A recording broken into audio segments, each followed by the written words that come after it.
نبی کا جو غلام ہے، اب یہ حدیث پاک جو غلام ہے، امام طبرانی اس حدیث پاک کو لے کر آئے، امام طبرانی، اور یہ واقعہ سارا جو ہے یہ سرکار دو عالم صلی اللہ علیہ وسلم کے وصال باکمال کے بعد کا ہے، اور یہ زمانہ بھی عثمان غنی کا ہے، زمانہ بھی عثمان غنی رضی اللہ تعالی عنہ کا ہے۔ عثمان بن حنیف صحابی رسول، ان کے پاس ایک شخص آیا، اس نے آ کر عرض کی کہ میں عثمان غنی رضی اللہ تعالیٰ عنہ کے پاس جاتا ہوں لیکن وہ مجھ سے ملاقات نہیں کرتے، رشی اتنا ہوتا تھا ان کے پاس، ملاقات نہیں ہوتی میری ان سے، وہ میری بات نہیں سن رہے۔ کون؟ عثمان غنی، اور خلیفہ کون ہے؟ عثمان غنی رضی اللہ تعالیٰ عنہ، وہ میری بات نہیں سنتے۔ مجھے ان سے کہا، میں کافی دفعہ گیا ہوں لیکن میری باری آ ہی نہیں رہی۔ یہ بات کی انہوں نے عثمان بن حنیف سے، اور وہ کون ہے؟ وہ بھی صحابی رسول۔ لیکن تیری بات نہیں سنتے؟ نہیں میری بات نہیں سنتے۔ اچھا ایک کام کرو۔ کیا کروں؟ کہا کہ ایسا کرو، مسجد میں جاؤ، 2 نفل پڑھو، 2 نفل پڑھو، 2 نفل پڑھنے کے بعد پھر تم دعا مانگو، اور دعا مانگو، دعا میں کہو اللہم انی اسألک، یہ دعا مانگ رہے ہیں۔ زمانہ کون سا ہے؟ اونچی بات سے عثمان غنی کا۔ کہاں 2 نفل پڑھو مسجد میں جا کر، پھر اللہ کی بارگاہ میں دعا مانگو۔ بڑی توجہ سے آپ نے بات سننی ہے۔ دعا کیا مانگو؟ اللہم انی اتوسل واتوجہ الیک بنبیک محمد النبی الرحمہ، اے اللہ میں تجھ سے سوال کرتا ہوں اور تیری طرف وسیلہ بناتا ہوں۔ زمانہ کس کا ہے؟ عثمان غنی کا۔ سرکار کو وصال کیے ہوئے ظاہری طور پر تقریباً 15 سال ہو چکے، تقریباً کم و بیش 15 سال ہو چکے۔ 15 سال کے بعد صحابی رسول کیا دعا سکھا رہے ہیں؟ کہا یوں دعا کرو، اے اللہ میں تجھ سے سوال کرتا ہوں تیرے نبی محمد مصطفیٰ جو نبی رحمت ہے ان کے وسیلے سے۔ ابھی دعا جاری ہے۔ سب سے پہلے سرکار کا وسیلہ پیش کیا انہوں نے، یا اللہ محمد مصطفیٰ کے وسیلے سے تیری طرف میں متوجہ ہوا ہوں، تیری بارگاہ میں سوال کرتا ہوں۔ پھر آگے کیا کہا؟ کہا پھر دعا میں ہی، تو جو ہے دعا میں ہی سرکار کو پکار۔ بات سمجھے کہ نہیں؟ دعا میں ہی سرکار کو پکار۔ سرکار کو وصال کیے ہوئے کتنا عرصہ ہوا؟ عثمان غنی کا زمانہ ہے یہ۔ دعا میں ہی سرکار کو پکار، سرکار سے کہو یا محمد انی اتوجہ بکا الی ربکا، آقا آپ کے توسل سے میں اپنے رب کی طرف متوجہ ہوا ہوں، آپ کے توسل سے رب کی طرف متوجہ ہوا ہوں، فیقضی لی حاجتی، میری یہ حاجت پوری ہو جائے۔ دعا کس سے کی جاتی ہے؟ اللہ سے۔ اب اللہ سے دعا کرتے کرتے دعا میں کس کو پکارا ہے؟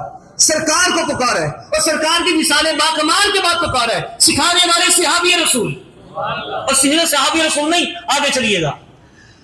اب یہ وہ گئے، نفل پڑھے تو اللہ سے دعا کی۔ دعا کس سے؟ اللہ سے۔ کس کے وسیلے سے؟ سرکار کے وسیلے سے۔ سرکار کا وصال ہو چکا تھا نا، سرکار کا وصال ہو چکا تھا۔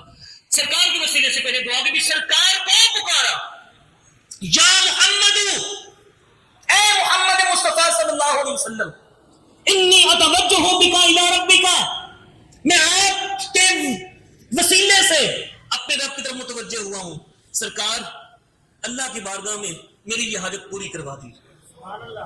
یہ دعا کی انہوں نے۔ دعا کرنے کے بعد ہاتھ منہ پہ پھیرے، عثمان غنی کی دربار پہنچے نا، تو عثمان غنی کے ایک بندے کو بھیجا، فلاں اسے بلا کے لاؤ، اسے بلا کے لاؤ۔ اس کا بازو پکڑا، اس بندے نے اور وہ شخص عثمان غنی کے پاس آئی. عثمان غنی نے تھوڑے سائڈ پہ ہوئے اپنے ساتھ بٹھایا. پہلے تو بات بھی نہیں سن رہے تھے, پہلے توجہ نہیں, راشی بہت تھا. آپ سارے رش میں سے اس کو بلایا, فرمایا ادھر آؤ. اس کو بلایا, بندہ بھیجا, بندے نے ان کا ہاتھ پکڑا, اپنے ساتھ بٹھایا. کہا کیا کام ہے, کیا کام ہے؟ کہا یہ کام ہو گیا, آئندہ میں کوئی کام ہونا آ جانا سیدھے, آ جانا سیدھے. بندے کا کام ہو گیا. حدیث یہاں پہ ختم نہیں ہوئی, مزہ لیجیے گا آگے, توجہ ہے آپ کی, حدیث یہاں پہ ختم نہیں ہوئی. اور بندہ گیا عثمان بن حنیف کے پاس جنہوں نے وہ دعا سکھائی تھی. کہنے لگا جناب آپ کا بڑا شکریہ, آپ نے عثمان غنی کے پاس میری سفارش کر دی. یہ بھی انہوں نے کنڈا نکال دیا, کیونکہ بعد میں کہنے والوں نے کہنا تھا نہیں جی وہ تو عثمان بن حنیف نے سفارش کی ہوگی نا, وہ تو عثمان بن حنیف نے سفارش کی ہوگی. یہ بھی کنڈا نکال دیا. وہ بندہ ان کے پاس گیا, کہنے لگا جناب آپ کا بہت شکریہ, آپ نے عثمان غنی کے پاس میری سفارش کی. عثمان غنی نے میری بات کو سنا, میری حاجت کو پورا بھی کر دیا. آئندہ بھی کہا جب بھی ہو نا آ جانا, تمہارا کام ہو جایا کرے گا. فرمایا میں تو عثمان غنی کے پاس نہیں گیا, میں تو عثمان غنی کے پاس نہیں گیا. کہا پھر یہ مجھ پہ کرم کیسے ہوا؟ کہا تو نے وہ دعا مانگی تھی, وہ دعا تو نے مانگی تھی جو میں نے سکھائی تھی؟ کہا ہاں ہاں وہ تو میں نے مانگی تھی. کہا بس یہ مدینہ والے کا کرم ہے, سرکار نے تم پہ کرم کر دیا. اب یہ بات واقعی عثمان غنی کا ہے, ان کے زمانے کا ہے. اب پھر انہوں نے حدیث سنائی. کہا یہ دعا میں نے اپنی طرف سے نہیں سکھائی, یہ دعا میں نے کہنے لگے اپنی طرف سے نہیں سکھائی, یہ دعا خود ہمیں مصطفیٰ نے سکھائی تھی. ایک نبینا صحابی آئے تھے, سب بڑا مزہ لیجیے گا. ایک نبینا صحابی آئے سرکار کی بارگاہ میں, عرض کی سرکار نبینا ہوں, آنکھیں چاہیے, آنکھیں چاہیے, نبینا ہوں. میرے آقا صلی اللہ تعالی علیہ وسلم فرمایا افتصبروا, صبر کرو جنت ملے گی. عرض کیا ہوگا سرکار جنت کے آپ کے قدموں کو صدقے مل ہی جائے گی, آپ کے صحابی ہیں, جنت تو ملے گی. عرض کی حضور بڑی مشقت ہے, قد شق علیہ, بڑی مجھ پر مشقت ہے, آنکھیں چاہیے.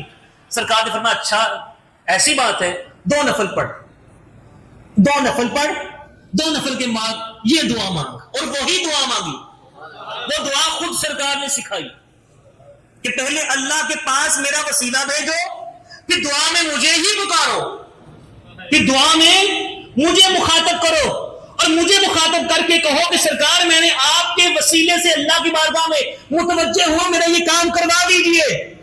اب وہ صحابی نبینا صحابی گئے, عثمان بن حنیف اس حدیث پاک کے روایت کرتے ہیں, وہ کہتے ہیں وہ صحابی وہاں سرکار کے پاس اٹھے, 2 نفل پڑھے, نفل پڑھنے کے بعد دعا کی, اللہم انی اتوسل واتوجہ الیک بنبیک محمد النبی الرحمہ, اے اللہ میں تیری طرف متوجہ ہوتا ہوں تیرے نبی کے وسیلے سے, تیرے نبی کے وسیلے سے جو محمد مصطفیٰ ہے, جو نبی رحمت ہے. پھر یا رسول اللہ, یا محمد, یا رسول اللہ, حضور آپ کے وسیلے سے, حضور آپ کے وسیلے سے رب کی بارگاہ میں متوجہ ہوا ہوں, میرا یہ کام کروا دیجئے. صحابی رسول کہتے ہیں اب انہوں نے اپنے ہاتھ اپنے چہرے پہ پھیرے, ان کی نظر واپس آ گئی, ان کی نظر واپس آ گئی. یہ طبرانی کی حدیث, ابن ماجہ کی حدیث, صحیح سند کے ساتھ کی حدیث. تو میرے بھائیوں یہ جو چیز ہے, اب جو پکارا ہے وصال کے بعد جو پکارا ہے, یہ شرک کیا انہوں نے, یہ شرک نہیں بنتا, یہ شرک نہیں بنتا. اللہ سمجھنے کی توفیق عطا فرمائے.